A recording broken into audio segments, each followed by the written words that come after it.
भर में लोगों से कहना चाहता हूं, कम मेक इन इंडिया।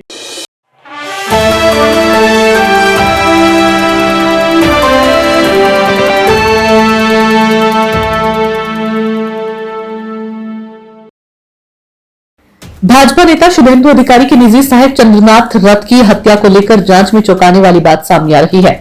शुरुआती जांच में पुलिस को शक है कि हत्या की साजिश पिछले 3-4 दिनों से रची जा रही थी और हमलावर लगातार रथ की गतिविधियों पर नजर रख रहे थे।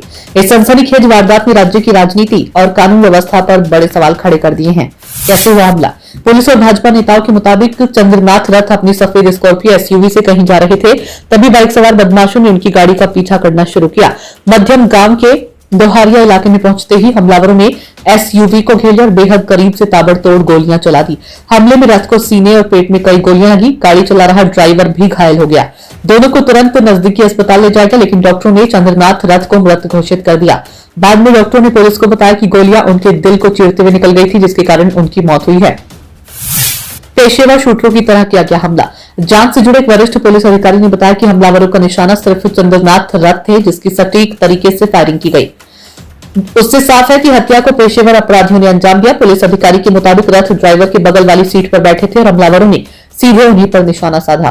गोलियां इतनी सटीक थी कि एसयूवी के फ्रंट ग्लास या बॉडी पर एक भी गोली नहीं लगी। ड्राइवर को सिर्फ इसलिए चोट लगी क्योंकि वह रथ के बेहद करीब था। पुलिस को शक है कि हमलावरों ने कई दिनों तक रथ की गतिविधियों की रेकी की थी। उनकी आवाजाही रूट और समय की जानकारी जुटाने के बाद पूरी प्लानिंग के साथ हत्या को अंजाम दिया गया है।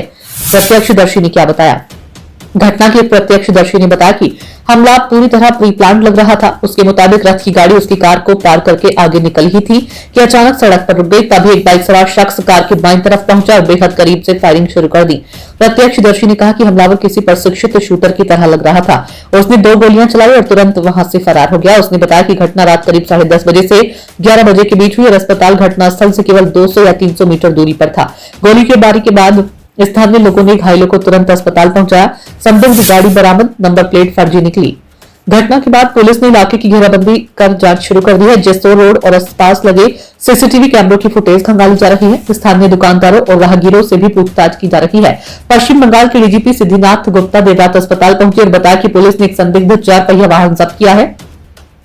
वाहन की नंबर प्लेट से छेड़छाड़ की गई थी। जांच में सामने आया कि वाहन पर लगा नंबर सिलीगुड़ी में रजिस्टर्ड एक दूसरी कार का है। पुलिस ने जब उस नंबर के असली मालिक विलियम जोसेफ से संपर्क किया तो उन्होंने बताया कि उनकी कार सिलीगुड़ी स्थित घर के गैरेज में खड़ी है और वह मध्यम ग्राम गई ही नहीं। इसके बाद पुलिस को शक हुआ कि हमलावरों ने वारदात को अंजाम देने के लिए फर्जी नंबर प्लेट का इस्तेमाल किया ताकि पहचान छिपाई जा सके। कई एंगल से जांच में जुटी पुलिस अब इस हत्या की जांच कई एंगल से कर रही है। अधिकारियों का मानना है कि सिर्फ आपराधिक वारदात नहीं बल्कि इसके पीछे राजनीतिक दुश्मनी या चुनावी रंजिश भी हो सकती है। सीमा से जुड़े थानों को भी अलर्ट कर दिया गया ताकि हमलावर राज्य से बाहर ना भाग सके। पुलिस को आशंका है कि हत्या के बाद आरोपी बांग्लादेश सीमा या झारखंड की ओर भागने की कोशिश कर सकते हैं। फिलहाल police CCTV footage, mobile location और बरामद कारतूसों की जांच के जरिए हमलावरों तक पहुंचने की कोशिश कर रही है।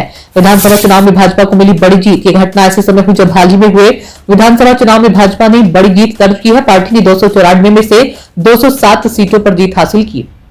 चंद्रनाथ रथ को शुभेंदु अधिकारी का बेहद भरोसेमंद सहयोगी माना जाता था।